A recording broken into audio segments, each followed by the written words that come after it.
सबसे आला बौला हमारा नबी, सबसे आला बौला, सबसे बाला वाला, अपने मैला का प्यारा दोनों आलम का दूल्हा खलक से औलिया औलिया से रसूल और रसूलों से आला हमारा नबी। कौन देता है तेरे को तो चाहिए, कौन देता है तेरे को तो चाहिए, देने वाला सच्चा हमारा, देने वाला सच्चा हमारा।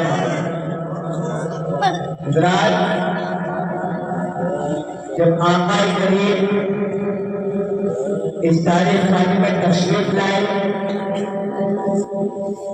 तशरीफ लाने के 40 साल बाद अपनी नबूवत का ऐलान फरमाया। जब आका करीम अपने नबूवत का ऐलान किए, उस वक्त कोई ईमान नहीं लाया। सबसे पहले ईमान लाने वाला शख्स मर्दों में हजरत अबू बकर सिद्दीक, जिस वक्त नबूवत का ऐलान किया आका करीम सल्लल्लाहु अलैहि वसल्लम, उस वक्त सिद्दीक अकबर तिजारत के सफर में यमन गए हुए थे। वहां वो एक ख्वाब देखते हैं, ख्वाब में क्या देखते हैं, आसपास से एक चांद शुरू होता है और उसकी रोशनी तमाम मक्के वालों के घर पहुंच गई, और उसकी रोशनी तमाम मक्के वालों के घर पहुंच गई, पूरी दुनिया वालों के घर पहुंच गई। उसके बाद वो चांद के गोद में आके उतर गया। ये ख्वाब देखा, किसके देगा? सिद्दीक अकबर ने देखा। ख्वाब देखने के बाद उसने इस बात की तारीफ के लिए यमन की एक बड़ी रानी के पास गए। अबू बकर सिद्दीक खुद फरमाते हैं, उस राहिब की उम्र मेरी उम्र 3 से 90 साल की थी। खुद फरमाते हैं सिद्दीक अकबर, उसकी उम्र 3 से 90 साल की। इतनी उम्र के वो थे, इतनी उम्र के वो थे। उनके पास सिद्दीक अकबर ख्वाब की ताबीर के लिए पहुंचे। जैसे ख्वाब की ताबीर के लिए पहुंचे, वो 3 से 90 साल का यमन का राहिब सिद्दीक अकबर को जैसे देखा, कहा क्या तुम मक्के से आए हो? सिद्दीक अकबर ने कहा मैं मक्के से आया हूँ। क्या क्या तरसी हो? सिद्दीक अकबर ने कहा मैं तरसी हो, मेरा कुरैश से ताल्लुक है। फिर वो 3 से 90 साल का राहिब का गया, क्या तुम तैयबी हो? कहा मेरा बरूद तैयब से मेरा ताल्लुक है। उस वक्त 3 से 90 साल का राहिब जो कहता है, ऐ जवान, जब इतनी सारी बातें तुम्हें बता दी, अब जरा आपका कुर्ता उठाकर अपनी नाम की बात मुझे बता, ताकि मैं तुझे कोई खास बात बताऊं। उस वक्त सिद्दीक अकबर डर गए और कहने लगे, ये सब तो तुम्हें पता है, पर याद रख कि तू मेरा नाम देखना चाहता है। पहले बता कि तू मेरा नाम क्यों देखना चाहता है।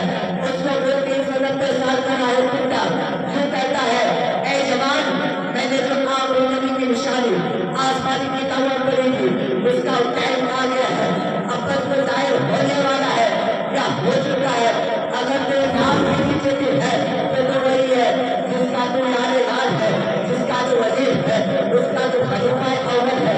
अल्लाह अकबर। और ये मसला सिया शरीफ में दलील है। ये मसला तो कुदरत ने आसमानी किताबों बयान कर दिया है। और ये मैं कहा तो वही हवाला सुने इब्ने असीर अब्दुल राबा, इनके रावी अब्दुल्लाह इब्न मसऊद है, जिनके बारे में हुजूर अकरम सल्लल्लाहु अलैहि वसल्लम फरमाते हैं, इसको उस्ताद उम्मा करार दिया है, वालिद उम्मा करार दिया है। इनके बारे में हुजूर सल्लल्लाहु अलैहि वसल्लम फरमाते हैं, जिस महफिल में अब्दुल्लाह इब्न मसऊद मौजूद होगा, उस महफिल में किसी को मसला बयान करने की इजाजत नहीं है। इतने बड़े अब्दुल्लाह इब्न मसऊद थे। उसके बाद फरमाते हैं, जिस महफिल में अब्दुल्लाह इब्न मसऊद मौजूद होगा, उस महफिल में किसी को मसला बयान करने की इजाजत नहीं है। ऐसा मोहम्मद रसूलुल्लाह का हुजूर फरमाते हैं, ईद के मामले में अब्दुल्लाह इब्न मसऊद को पसंद कर लेता है, मैं मोहम्मद को उसको पसंद कर लेता हूँ। उसे वो 30 साल का राहिब कहता है, ऐ जवान, तेरे नाक के नीचे लगती है वही है जिसका जिक्र आसमानी किताबों में मौजूद है। इंसान अपने हुस्न पर नजर नहीं डालता।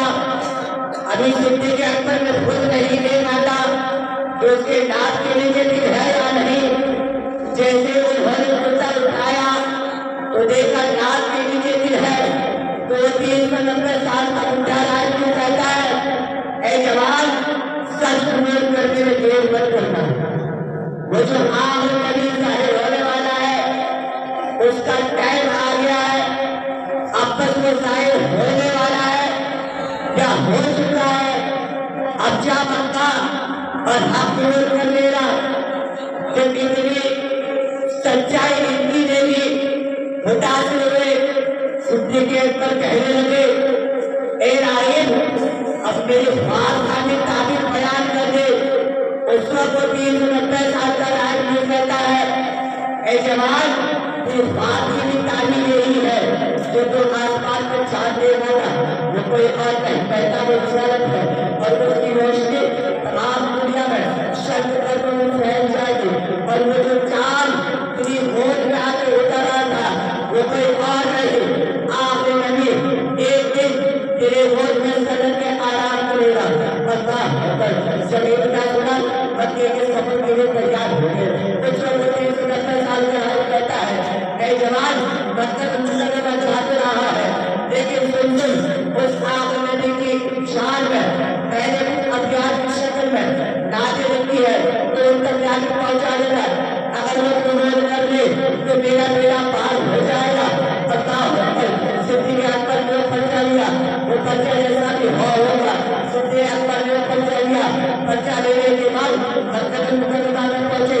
मक्का मुकर्रमा जैसे पहुंचे जो कि हाथी वहां पे हाहाकार मचा हुआ था, हंगामा मचा हुआ था। सिद्दीक़ अकबर पूछे, कोई नया मामला पेश आया है क्या? आप जान क्यों पड़े? बदपोश तुम्हारे जाने के बाद बड़ा तूफान हुआ। मोहम्मद ने नबूवत का ऐलान कर दिया, हमारे लोगों को बुरा भला कह दिया। अल्लाह अकबर, सारे लोग जमा हो गए। सिद्दीक़ अकबर ने कहा, तुम लोगों ने क्या कहा? अबू जहल ने कहा, हम लोगों ने नहीं माना, हम लोगों ने इसलिए नहीं माना उसने हमारे लोगों को बुरा भला कहा। अल्लाह अकबर। सिद्दीक़ अकबर ने कहा, अच्छा ठीक है। उसके बाद सिद्दीक़ अकबर हुजूर के पास गए। हुजूर बैठे हुए थे, हुजूर तशरीफ रखे हुए थे।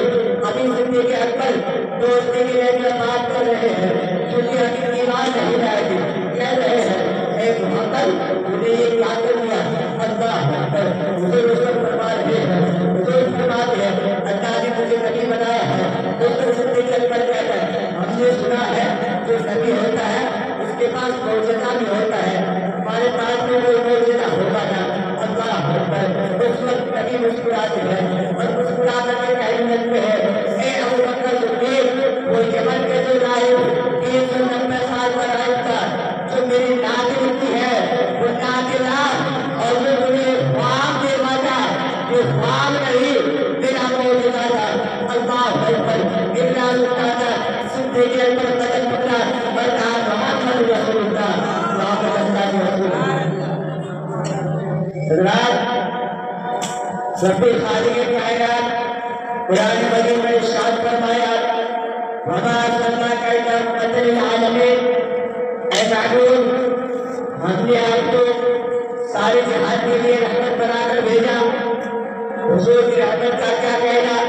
किसी को गुलामी से आज़ादी में नहीं है तो किसी को ईमान की दौलत में नहीं है, तो किसी को तख्त ताज का मालिक बनाया जा रहा है, तो किसी को जन्नत के बाहर बचाने का खुशखबरी दी जा रही है, तो किसी को जन्नत आला मंजिल तक अपने साथ रहने का वादा किया जा रहा है। और दुनिया ने देखा नबी कौन ने एक इलाही कदम में मक्के के सरजमीन पर चलते हुए मुल्क को सजदा किया।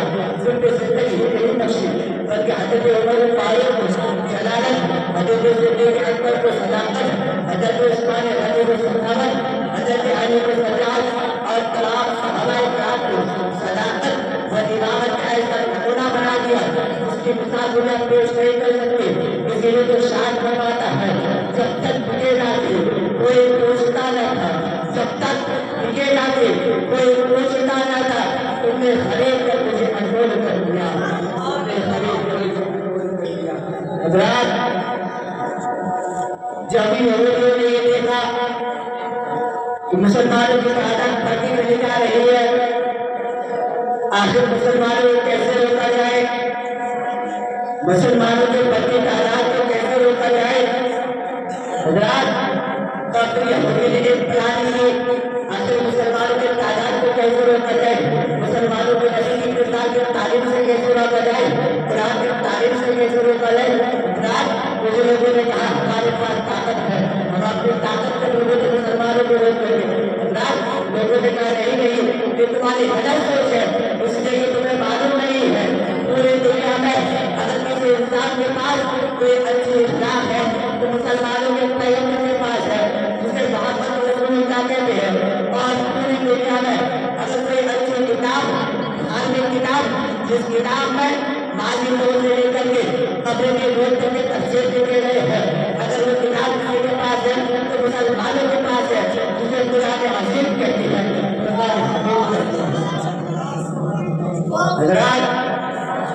उस वक्त मक्के के बड़े बड़े लीडर, बड़े बड़े गुंडे, बड़े बड़े काफिर अबू जहल के पास गए। जाने के बाद कहा तुम्हें अपने भतीजे मोहम्मद को रोकना होगा, वरना मुसलमानों के प्रति तादाद से नहीं रोक पाएंगे।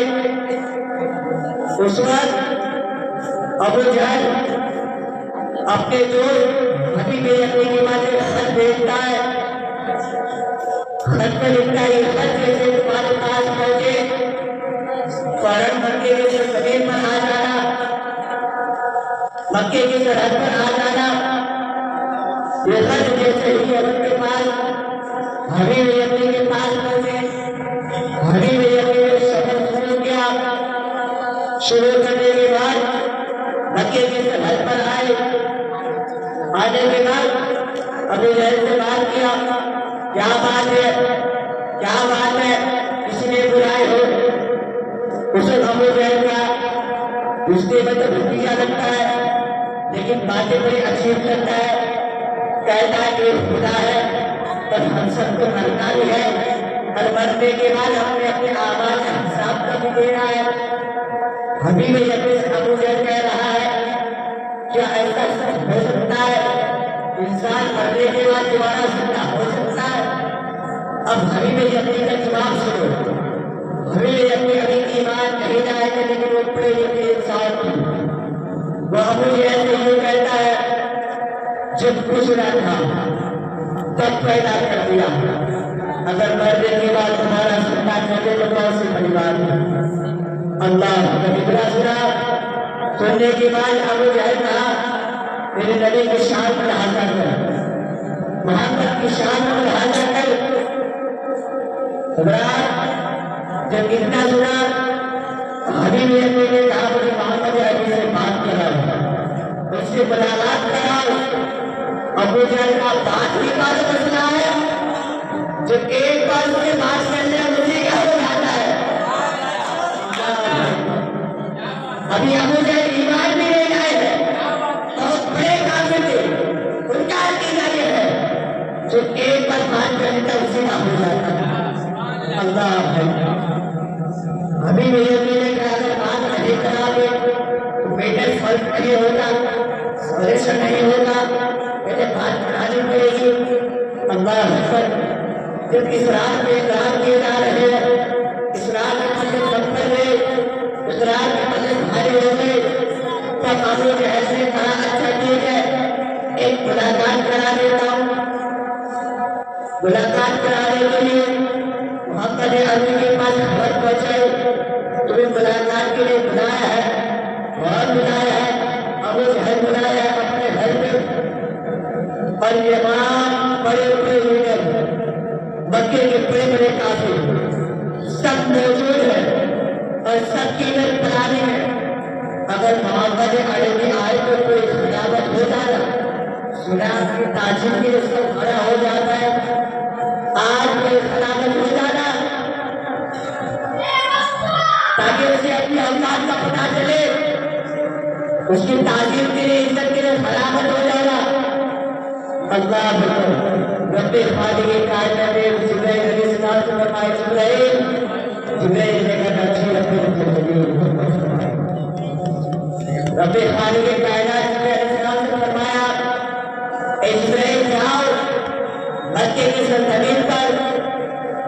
जितने भी बड़े बड़े काफिर, बड़े बड़े गुंडे मेरे महबूब के आने के बाद नहीं खड़ा होने का प्लानिंग किया है, उन सबके पीछे एक फरिश्ता खड़ा कर देना और तुम जो है अबू जहल के पीछे खड़ा हो जाना और जैसे ही मेरे महबूब आए सबका कान पकड़ के खड़ा कर देना। अल्लाह अकबर, हुजूर आए, सबकी पलाने के लिए मेरे खड़ा हो जाना। जैसे आए आका करीम तशरीफ लाए, सबसे पहले जिब्राइल का कान पकड़ के अबू जहल का कान पकड़ के जिब्राइल अलैहिस्सलाम को खड़ा कर दिया।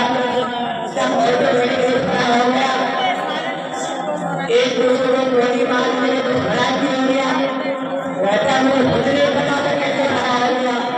अल्लाह कहता मुझे खुद बता देगा कैसे खड़ा हो गया। इसी की तरजमानी करते हुए आला हज़रत फरमाते हैं, तेरे आगे ही है नबी नबी, तेरे आगे ही है नबी नबी, या रसूल अल्लाह, तेरे आगे ही है नबी नबी। फज़ा अरब के बड़े बड़े कोई जाने का जिस्म में जान नहीं, जुबान नहीं बल्कि जिस्म में जान नहीं बल्कि जिस्म में जान नहीं। मुराद आका करीम तशरीफ लाए, तशरीफ लाने के बाद जो हबीब खुदा था वो पूरे के इंसान था। उन्होंने कहा हमने सुना जो महबूब का दावा करता है, नबी होने का दावा करता है, अगर तो नबी है, इन लोगों का कहना है तो जादूगर है और ये मेरा यकीन है जो जादू जो होता है जादू करता जादू जमीन पर चलता है, आसमान पर नहीं। अबू जहल शहबा बड़े बड़े लोग जिनके बेटे काफिर, हमें ये नहीं कहता है कि सबका कहना है जादूगर है और हमने सुना है तो नबूवत का ऐलान किया, नबी होने का दावा करता है और मैं ये जानता हूँ जो जादूगर होता है उसका जमीन पर जादू नहीं जादू चलता है, आसमान पर जादू नहीं चलता। अल्लाह सुना हुजूर फरमाए क्या कहना चाह रहे हो, क्या कह रहे हो? हबीब ने कहा हमने सुना है तो नबूवत का दावा करता है, नबी होने का दावा करता है, अगर कुछ नबी है तो ये चांद जो मिल रहा है चांद का जो टुकड़ा करके लगा अल्लाह जैसे चांद का जो टुकड़ा करके लगा नबी मुस्कुरा दिए। बहुत छोटी बात बहुत छोटी बात कर गया। आका करीम ने इशारा किया आसमान की तरफ, सूरज तो इशारा किया आका करीम, सूरज छुप गया, फिर इशारा किए चांद निकल गए, फिर इशारा करते हैं कैसे अपने गुरुओं से इशारा किया, अपने उंगली से चांद फटकर एक हिस्सा पूरब में एक हिस्सा पश्चिम में पहुंचा। जब हबीब यकीन ने ये देखा महबूब एक बार नमाज ये चांद आपस में जोड़ एक तो कयामत के लोग गालियां दे अल्लाह हुजूर ने इशारा किया, चार आपस में जुड़ और हबीब यकीन ईमान लिया है, कदम पकड़ के मुसलमान हो गया मुसलमान के। उसके बाद आज के जो बड़े बड़े साइंटिस्ट आसमान में जाता है, जाने के बाद जो कहता है आसमान के बीच में 1770 किलोमीटर का एक करार है और उन साइंटिस्ट से मैं कहना चाहूंगा वो रोड नहीं है, वो रोड नहीं वो मेरे नबी का मौजूदा है। आज काजी शुजा फरमाते हैं जहां में उनकी चलती है वो दम में क्या से क्या करती जहां में उनकी चलती है, वो दम में क्या से क्या कर दे, जमीन को आसमां कर दे, सूरज को